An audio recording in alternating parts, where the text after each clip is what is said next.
अमर रहें, अमर रहें। आतंकवाद मुर्दाबाद, मुर्दाबाद, मुर्दाबाद, आतंकवाद मुर्दाबाद, मुर्दाबाद, मुर्दाबाद, जिंदाबाद, जिंदाबाद, जिंदाबाद, आतंकवाद मुर्दाबाद, मुर्दाबाद, मुर्दाबाद। आवाज तो है। सुबह से बैठे थे इधर पार्क में कि जो परसों पहलगाम में हादसा हुआ, ये बहुत ही घोर निंदनीय और इंसानियत का कत्ल हुआ है। और हम समझते हैं कि दहशतगर्दी या टेररिज्म या गुंडागर्दी की जो तो हो रही है, ये इसके निशाने पर आम जनता आ रही है। और इस निशाने में सिर्फ हम पहलगाम ही नहीं, हम लगातार देख रहे हैं कि हमारा बॉर्डर हीरानगर का लगातार लीक होता जाता है और ऊपर जाकर फिर इसके हमले होते हैं और लोग अपनी जानें गंवाते हैं। इसलिए हम सरकार से ये पूरी उम्मीद रखते हैं कि वो इसकी कोई ना कोई तहकीकात करे और होम मिनिस्ट्री खासकर इस पर सख्ती से कदम उठाए। नहीं, अगर होम मिनिस्ट्री ऐसा कर सकती है तो होम मिनिस्ट्री को इस जो पहलगाम वाला हादसा हुआ इसे देखकर तो उन्होंने इस सब अपनी कुर्सी से रिज़ाइन कर देना चाहिए, क्योंकि ये एक छोटी बात नहीं हुई है। इसमें आज इतने कत्ल होना और वो निहत्थे 2 घंटे वहाँ पर नाच होता रहा और वहाँ पर सिक्योरिटी फोर्सेस का कोई आदमी नहीं पहुँचना। जहाँ पर एक मोटरसाइकिल एक साइकिल लेकर हम जहाँ चलें तो हमारी थोड़ी सी कहीं से आपस में टक्कर हो जाए तो वहाँ 20 आदमी पुलिस के पहुँच जाते हैं और वहाँ गोली चलती रहे और गोली में कोई आदमी ना पहुँचे, एक बड़ी हैरानगी की बात है। हम समझते हैं कि ये एक जम्मू कश्मीर में बड़ा टेस्ट होने जा रहा है। शायद हमारी किस्मत और ज़्यादा बदली जाने वाली लगती है और जिससे ये होगा कि जम्मू कश्मीर की जनता आज कठुआ से लेकर, हम ये समझते हैं कि कठुआ से लेकर कश्मीर के लाल चौक और लास्ट 100 गांव तक एक ही दम में, एक ही मिनट में सब इकट्ठे हो गए और सब ने इंसानियत का नारा दिया। चाहे वो कश्मीर का लाल चौक था, चाहे वो जम्मू का झील चौक था, चाहे कठुआ का चौक था, हर जगह लोगों ने इकट्ठे होकर इसको कंडेम किया और कंडेम करके ये आवाज़ दी कि हम अमन में रहना चाहते हैं, हम इकट्ठे रहना चाहते हैं, ये हमारी रियासत है और हम हिंदुस्तानी हैं। ये आज हर आदमी ने बोला है। लेकिन अगर सरकार इसका नोटिस नहीं लेगी तो इसका मतलब है कि वो चाहती है कि ऐसा हो, क्योंकि हमें शक पड़ता है कि आज से 5 साल पहले 6 साल पहले पुलवामा में भी ऐसे निहत्थे लोग मारे गए थे, लेकिन आज तक उसकी ना इंक्वायरी आई, ना पता चला कौन थे, कैसे हुआ। और ऐसे ही अगर ये भी कोल्ड ब्लडेड एक सर्द मौतें हो जाएंगी तो दुनिया को कोई विश्वास ही नहीं रहेगा कि हमारे ऊपर सरकार है कोई और सरकार कोई जो हमारा ख्याल रखती है। दूसरा पॉइंट मैं डिस्कस ये करना चाहूँगा और मैं कंडेम करना चाहता हूँ कि कल लोगों ने जब पत्रकारों पर एक गलत सवाल उठाए और उन्होंने फिर हाथों पाई पर आगे, ये एक बहुत गौर निंदनीय हाईली कंडेमनेबल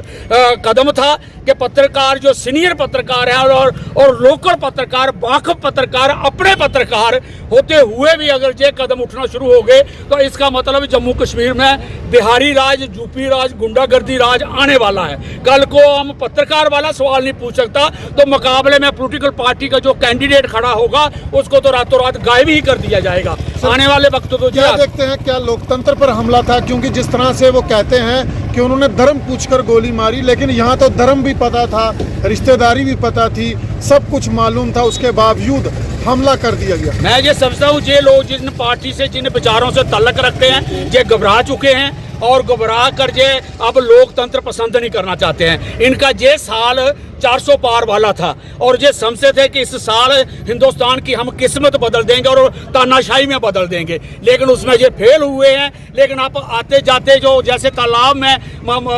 किसी पानी में मछली छटपटाती है पानी के बगैर, उस तरह ये छटपटा रहे हैं पूरे हिंदुस्तान में कि हम वो नहीं कर पाए जो आरएसएस का करना चाहते थे जो हिंदुस्तान को, वो नहीं कर पा रहे हैं। और अब उसके मुकाबले में जनता जाग रही है और जम्मू कश्मीर इकट्ठा हो रहा है। हिंदुस्तान जम्मू कश्मीर में जात पात मजहब से ऊपर उठकर लोग इकट्ठे हो रहे हैं, जो इनसे बर्दाश्त नहीं हुआ, इसलिए इन्होंने ये हमला किया। और खासकर ये देखा ये ऐसी नब्ज़ है पत्रकार जो लोगों को जगाती है, चलाती है, सिखाती है, समझाती है, इसी को पल्ले पकड़ा जाए ताकि ये लोग डर जाएं। इसलिए इन्होंने ये हमला किया और हम घोर निंदा करते हैं और हाईली कंडेम करते हैं। ये वाइसर्न वैली पहलगाम के अंदर जो 28 निहत्थे सैलानी मारे गए, हम उन परिवारों का दुख तो नहीं बांट सकते, लेकिन हम ये दुआ करते हैं कि ये दुख सहन करने की उनको तौफीक मिले। और ये जो हमला वहाँ पे हुआ, ये जघन्य हमला है, ये आतंकवादी हमला नहीं बल्कि ये इंसानियत का कत्ल है, इंसानियत के ऊपर हमला है, ये हमारे भाईचारे के ऊपर हमला है, ये हिंदू मुसलमान सिख ईसाई जो हमारा संविधान सबको एक करने की जो बात करता है उसके ऊपर हमला है। हम इस हमले की घोर निंदा करते हैं। हम ही नहीं बल्कि पूरा जम्मू कश्मीर लखनपुर से लेके लाल चौक तक पिछले 2 दिन से लगातार मतलब के प्रोटेस्ट में है और इस हमले की मजम्मत कर रहा है और ये मांग कर रहा है सरकार से कि सरकार को ये जिम्मेवारी लेनी चाहिए कि जहां बार बार आतंकवादी आते हैं और हमला करते हैं और बचकर चले जाते हैं। एक बार नहीं, पुलवामा में जहां पे निहत्थे लोग मारे गए, कठुआ के अंदर मारे गए और कई जगहों के ऊपर जम्मू कश्मीर के अंदर मतलब कोई दिन ऐसा जाता नहीं है जहां आतंकवादी हमला नहीं करते हैं और बच के नहीं जा पाते हैं, बच के चले जाते हैं। ये हमारी जो होम मिनिस्ट्री है उसके ऊपर सवालिया निशान है। हम मांग करते हैं कि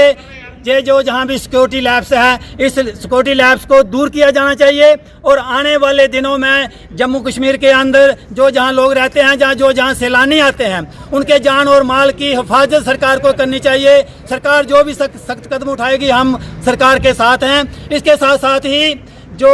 कठुआ के अंदर जो हमारा चौथा स्तंभ है डेमोक्रेसी के अंदर, मीडिया के कर्मी के ऊपर कुछ गुंडों द्वारा सवाल पूछने के ऊपर किया गया हमला और वो भी 3-4 एमएलए वहाँ पे बैठे हुए थे और एक जमात के बड़े लोग वहाँ पे बैठे हुए थे, आरएसएस के कार्यकर्ता वहाँ पे बैठे हुए थे और उनके सामने ये सब लोग जो थे इन्होंने पत्रकारों को स्नब करने की कोशिश की, उनको दौड़ा के मारने की कोशिश की। और निंदनीय बात यह है कि जहाँ पे एडमिनिस्ट्रेशन बैठी हुई थी, पुलिस के लोग वहाँ पे बैठे हुए थे, एसपी जहाँ था, डीसी कठुआ जहाँ थे, तो हम इनसे ये मांग करते हैं कि ये लोग किस लिए हैं जहाँ पे अगर ये पत्रकारों की सुरक्षा नहीं कर सकते, पत्रकारों की हिफाजत नहीं कर सकते, तो आम जनता की क्या हिफाजत करेंगे, लॉ एंड ऑर्डर क्या ये मतलब कि जहाँ लागू करेंगे। हमारी ये मांग है कि उन पत्रकारों के ऊपर जो हमला जिन लोगों ने किया है उनके ऊपर सख्त कार्रवाई करके उनको सलाखों के पीछे डालना चाहिए और आइंदा किसी के ऊपर इस ऐसी घटना ना हो, ये सुनिश्चित किया जाना चाहिए। और इसके साथ साथ ही जो ये आतंकवादी हमले हो रहे हैं, ये जो आतंकवादी बार बार बच के जा रहे हैं, सरकार को सख्त कदम लेने की जरूरत है। हम